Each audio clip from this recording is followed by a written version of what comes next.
एक गांव में रामू नाम का एक गरीब किसान था। उसके पास बस एक छोटा सा खेत था जिसमें वो गेहूं उगाकर अपने परिवार का पेट पालता था। वो सुबह सूरज निकलने से पहले खेत पहुंच जाता और देर रात तक मेहनत करता। कुछ महीनों में फसल सुनहरी होकर हवा में लहराने लगी। रामू की आंखों में उम्मीद चमक उठी, इस बार अच्छी कमाई होगी। लेकिन एक दिन खेत में जाते ही उसका दिल दहल गया। हजारों चींटियां उसकी फसल की जड़ों को काट रही थीं। पौधे एक एक करके सूख रहे थे। रामू घबरा गया। वो भागकर बाजार से तेज कीटनाशक लेकर आया और खेत में छिड़क दिया। उसे लगा अब चींटियां खत्म हो जाएंगी, पर अगले ही दिन फिर वही नज़ारा। चींटियां और बढ़ गई थीं। कुछ ही दिनों में आधी फसल खराब हो गई।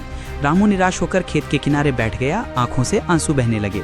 उसे लगा उसकी मेहनत मिट्टी में मिल गई। तभी पास से गुजर रहा एक बुजुर्ग किसान बोला, बेटा, सिर्फ ताकत से नहीं, तरीके से लड़ना सीखो। चींटियां फसल बर्बाद नहीं कर रही, वे नमी और मीठी मिट्टी की तरफ खिंची आती हैं। पहले कारण समझो, फिर हल निकालो। रामू ने बात समझी। उसने इंटरनेट और गांव के अनुभवी किसानों से सलाह ली।